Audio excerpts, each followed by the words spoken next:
Stop me if you've heard this one. A couple is looking for a new home and stumbles across their dream home. A massive historical home in a great secluded neighborhood surrounded by open land, but still within walking distance of downtown. The couple jumps on it right away because, after all, it's dirt cheap. Yeah, there's usually a reason these things are priced to move, and the reason they always seem to be vacant. The audience here has probably already guessed what's up and would be smart enough to steer clear of a, quote, too good to be true house deal. But some people always need to learn the hard way. Good thing for us, I guess, because now we have a story to tell. I don't think that there was any stopping whatever was going to happen from happening.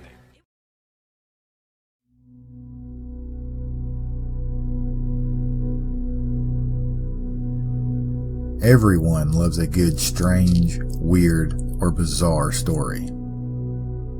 Well, welcome to the American South, where dark legends and haunted history lurk around every corner.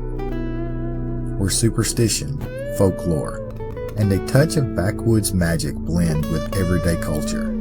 Some say, in order to survive. This is Dixie After Dark.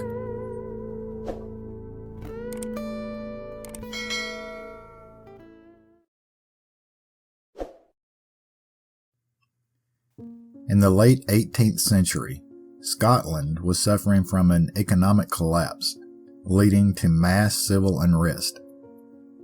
A lot of the population turned to theft and worse just to survive. Many of the residents were affected, along with one family in particular, the Hogg family. In a recovered letter from James Hogg, written in 1774, it gives a glimpse of his family's struggles.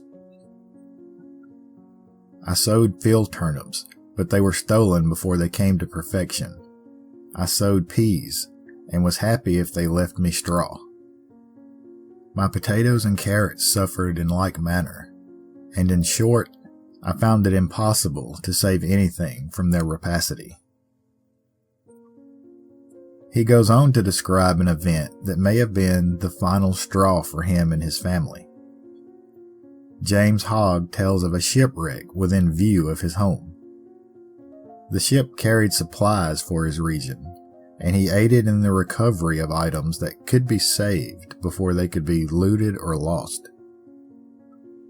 In response to his selfless act, vandals rewarded him by burning down his family's home.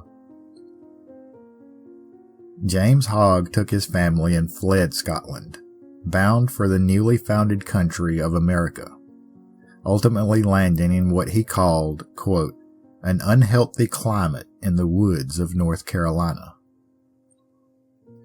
Be that as it may, it seems Hogg did not regret the move. He writes, "A list of the murders, robberies, and thefts committed with impunity there during my residence in Caithness would surprise a Mohawk or a Cherokee." By 1794, James Hogg and his family had settled in the Hillsborough area of North Carolina near the Eno River and built a home, a 2-story house and farm he called Banks of the Eno. James Hogg himself would only enjoy his new home for a few years though, dying about 10 years later in 1804, although the property would remain in the Hogg family for nearly 90 years. In 1891, the property was bought by Julian Carr. Carr was a Confederate veteran and a known white supremacist and supporter of the Klan.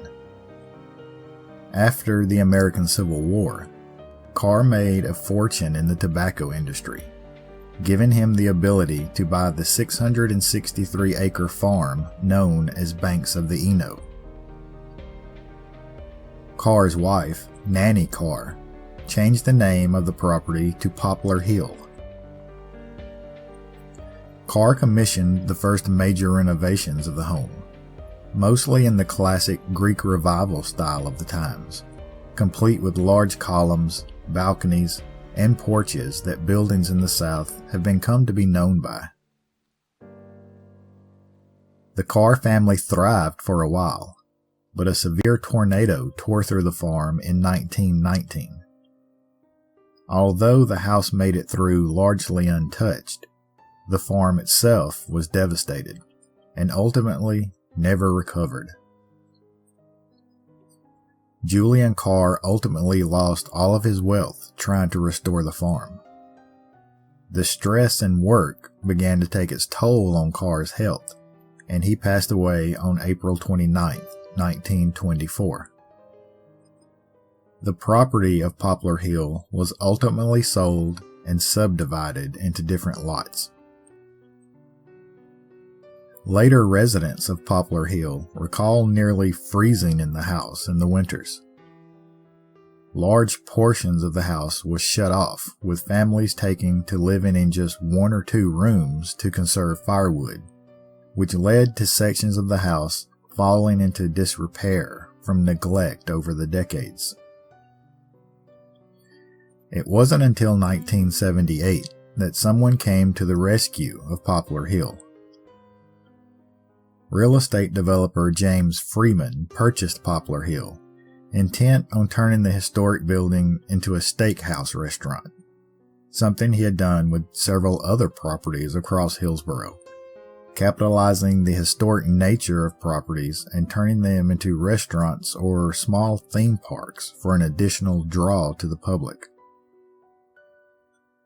In 1980, Poplar Hill found its roof removed, and the home was cut into 2 large portions before being relocated to the other side of the Eno River to be closer to a known site of an ancient native Occaneechi village, something Freeman planned to capitalize on as well. By this time, though, local citizens were beginning to grow nervous about the preservation of Hillsborough's history, and petitions were able to halt Freeman's plans, but not after Poplar Hill had been relocated to its new site. The house was put back together on its new foundation, and efforts were made to restore it as historically as possible, which brought back Poplar Hill's notorious ability to be heated. There were a series of renters over the years, but none stayed for too long, blaming their leaving on the ungodly high utility bills. Around this same time, the research laboratories of anthropology at the University of North Carolina had started researching a nearby site of the Occaneechi village, just a few yards from Poplar Hill. Researchers described the site as well preserved and mostly undisturbed. The site provided a rich stash of history, artifacts, structural remains, and graves. In all, 14 graves were discovered, mostly male, and all showed signs of violent ends. The graves that weren't male were children. Even though some bones were moved to the research labs, the majority of the remains were left in place at the request of the landowner in 1986. It's not well known as to the activity after that, but it was in 2014 that Poplar Hill was rented out by Tom and Brooke Maxwell, and Poplar Hill made its way onto the paranormal map. The Maxwells moved into Poplar Hill on September 3, 2014, drawn in by the house's old world charm, 5 fireplaces, and its secluded property. The Eno River was just 100 yards away, and the property offered them the feeling of country living while still being within walking distance of Hillsborough's downtown district. Most of all, though, they were attracted by Poplar Hill's relatively low rent, In researching the home's history, they took to calling the house Nannie, one, in reference to Nannie Carr, wife of Confederate veteran owner and white supremacist Julian Carr, and two, in reference to a nanny that would now take care of them. Whether it be the disturbance of the native burial ground years earlier, or the now invocation of Nannie Carr, two theories that the Maxwells have later considered, a string of events began that would lead the Maxwells to flee their home and never look back. It all began a month later, in October of 2014. Brooke's mother was visiting and stayed in an upstairs bedroom. Brooke's mother began hearing knocks on the wall late at night. Knocks that came in a series of 3, but were never answered.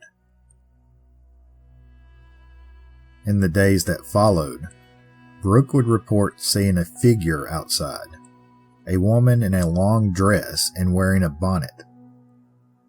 The woman would simply stare at Brooke for a time, before disappearing into thin air.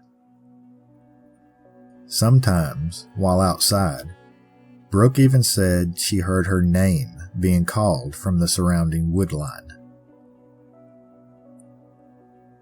Sightings seemed to increase over the next few weeks.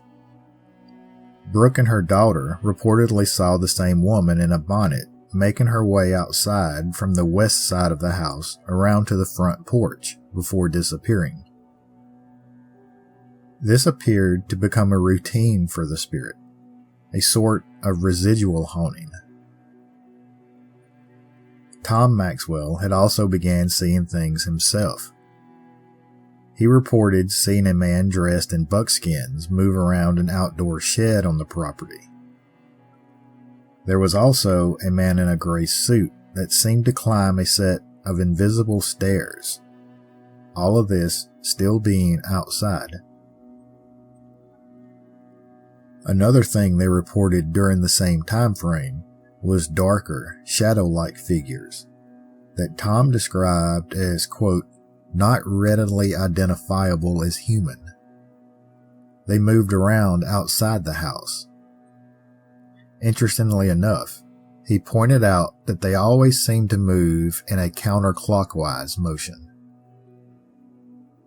In November, the couple were outside one night, letting the family dog do its business. The dog suddenly pulled hard at its leash, forcing Brooke to follow to the west side of the house. Out of the shadows, they say a tan figure appeared. A figure with bowed legs and no head. It approached the couple quickly for a moment, thrashing its thin arms around, before retreating back into the dark tree line.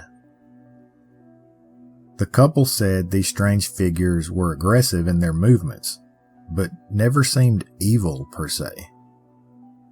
They believed that the figures were just letting them know that they were there, and that there was nothing the Maxwells could do about it. As autumn turned to winter and the cold increased, so did the hauntings, this time inside. The family reported seeing misty forms rise from the floors on occasion, even in the daylight, and simply move around the room. Tom described these as appearing more like water vapor than actual smoke.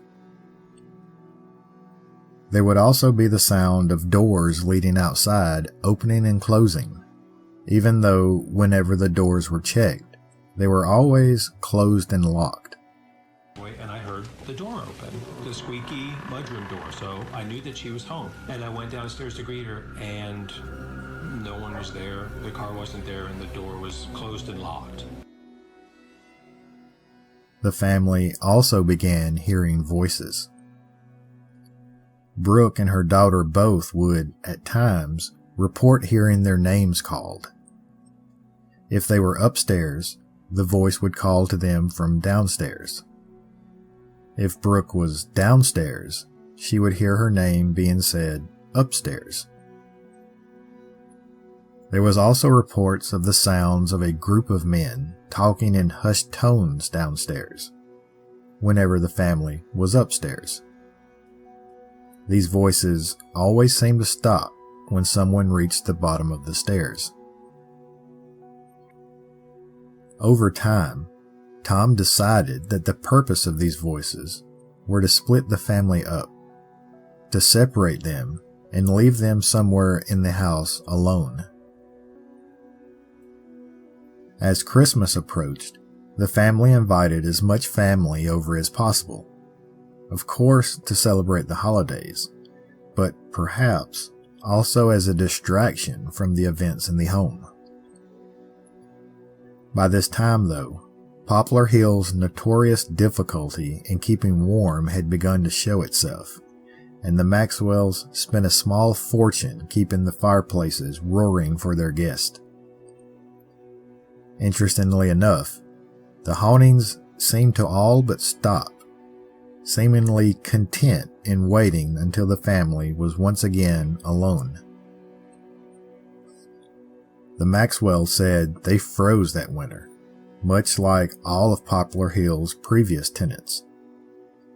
They took to using only one fireplace, keeping themselves shut off in that single room upstairs. And even with keeping the thermostat set at 55 degrees, they reported that their gas bill stayed above $700. This time in the house left them sick and broke. By March of 2015, it seemed that the locals had taken an interest in the Maxwells having made it through the winter at Poplar Hill. One local approached Tom one day, telling him that the house was known locally as the Rape House. His story was that a local bartender had once lived there and would supposedly drug women at work, then bring them back to Poplar Hill and assault them. Interestingly enough, in the same room that Brooke's mother had stayed in back in October, the room where the knocking on the walls was heard, starting the string of paranormal events. The story went on to say that the bartender was never arrested, but that local justice took care of him. He was beaten and ran out of town. There's a whole hidden history here that's not being told. Tom tried to research that story, but ultimately could not find any proof of it documented anywhere. But he does say that a friend of his was interested in moving into Poplar Hill when the Maxwell's lease was up, but when asking a female friend of his to move in with him, she told him that there was no way she could live in a house where she was raped. The Maxwell's daughter had sightings of a woman spirit in the house. She couldn't gauge a time frame for the spirit, as she only saw its head peeking around a doorframe once. She turned to alert her parents of it, but when she looked back, the figure was gone. Things escalated, with perhaps the same female spirit, one night while the daughter was having a friend over for a sleepover. The two children was in the daughter's room, Brooke was in the shower, and Tom was downstairs making popcorn for the two girls upstairs. The two girls reported hearing their doorknob jiggle before hearing the door to her parents' bedroom across the hall being flung open. Brooke heard this as well and got out of the shower to see what was going on, only to catch a glimpse of a woman in a long skirt and bare feet retreat from the room. That same night, the Maxwell daughter's friend woke up to a female figure standing in the room, looming over the bed. The bathroom seemed to become a central point for the hauntings now. Brooke would report seeing the female spirit multiple times in the mirror, and on more than one occasion, the family would return home to find all of the cabinet doors in that same bathroom all open. It was then that things seemed to turn physical. Brooke would have scratches appear on her back when showering several different times, and at least one time, Tom reported seeing this happen before his own eyes. Brooke went on to experience what she could only describe as sleep paralysis. And I would see this figure come out of the chimney, the firebox, and crawl across the floor, and then appear next to me in bed. She would wake up, unable to move, and see a hooded figure standing over her. She described the thing as dark, with long, thin arms, with hook-shaped hands. It would stare down at her with red eyes. The figure would appear at the fireplace, almost as if it had come down the chimney, and slowly approach the bed. Whenever Brooke would become terrified enough to break from her paralysis and scream, the figure would disappear. Spring eventually came and led to summer, but the hauntings did not leave with the coldness of winter, and after 9 months at Poplar Hill, the Maxwells broke their lease and left the home for good. They say whatever was on the property was becoming more brazen, and the landlord let them out of the lease a little early. When we left the house, it was just literally shut the door and never go back. A year later, in October of 2016, Tom Maxwell recounted his family's experience at Poplar Hill, the home they called Nannie, for the website Bitter Southerner, and the story took on a life of its own. I'll link the original article in the description below. Local news agencies picked up on the story as it grew, and went about trying to find out as much as they could. I do think it's important to point out that news agencies were never able to find any tenants before or after the Maxwells that reported any paranormal events at all. The News and Observer interviewed Matt Johnson in October of 2021, who had bought the home a year earlier with plans to remodel Poplar Hill and start a family with his wife Samantha. He told the News and Observer, "I don't know what the definition of haunted is, but we haven't seen anything out of the ordinary. The house is fantastic. It's beautiful. It has that beautiful southern traditional look." The remodel, though, never happened, and Matt stated that a design could never be agreed upon. The reporter did take note that the house had a for sale sign out front, but according to Matt, they were selling it to live closer to work and the school district. He did say that they were in and out of Poplar Hill, as their main residence was somewhere else in town. When told about the history of the home and the things experienced by the Maxwell family, Matt Johnson simply replied with, "I'm sorry to hear that. It's news to me." The home was then purchased by Laurel Kilgore, and by what I could find, she still owns the home. She sat down with the Daily Tar Heel in October of 2023 for an interview. She says that neither her nor her husband have noticed any paranormal activity. The Kilgores went about a lot of maintenance work on Poplar Hill. Laurel said that every door and window needed repaired, and the lights were constantly flickering until the wiring was replaced. Things she believed that could have made it seem haunted. Laurel Kilgore told reporters, "I think the things that make it seem haunted, once you start fixing them, once the floor isn't creaking so much, once the windows are fixed, and once you bring some light and air into it, those feelings disappear. And if there is a presence, they can go in peace. She does have a friend that claims to have felt the presence of a spirit there, but described it as a light and sweet spirit that approved of the changes made to the home. The friend believes the spirit was that of Nannie Carr.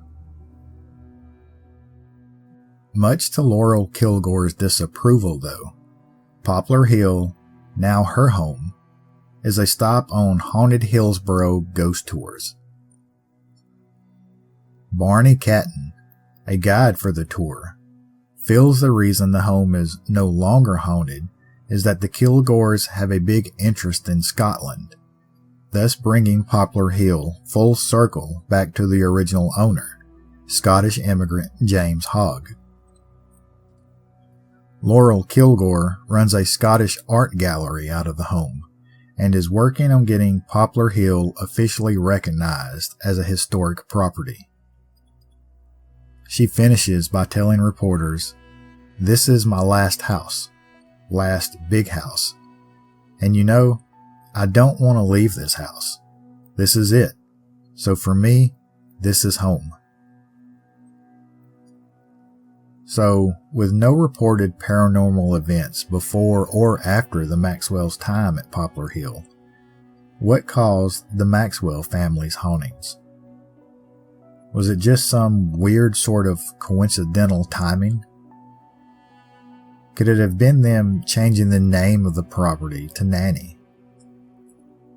Or could it have been something that the Maxwells themselves did while being there to bring about everything? Sadly, since most everything we know about the haunting comes from Tom Maxwell himself, we'll likely never know. Did the hauntings even really happen? Or was this some outlandish act of attention grabbing? The Maxwells stick by their story and don't care if anyone believes them or not. They know what they experienced. The experiences that Brooke had or that I had, I don't expect anyone to believe it. And it doesn't matter. I know what happened to me. In Hillsborough, Rich Chapman, CBS 17 News. With those questions in mind, though, I want to be fair to my viewers here.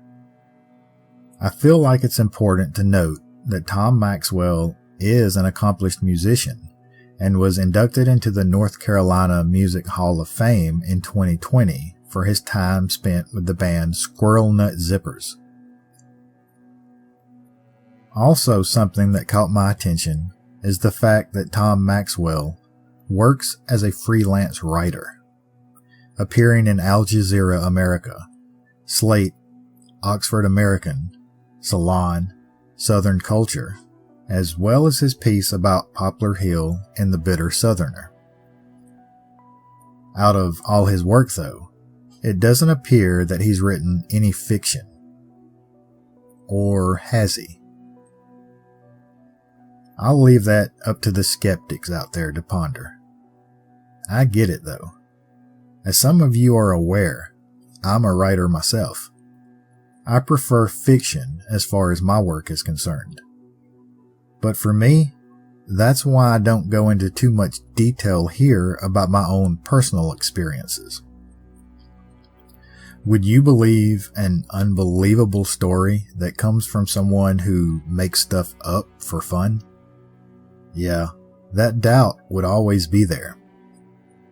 That's why I stick to stories here that have some documented historical accounts, or at least have appeared in the news, as loose as some of those accounts may be. My goal here is to present history and witness accounts in their own words whenever possible. What you do with that information is up to you. As long as I make you think, I consider my job as done.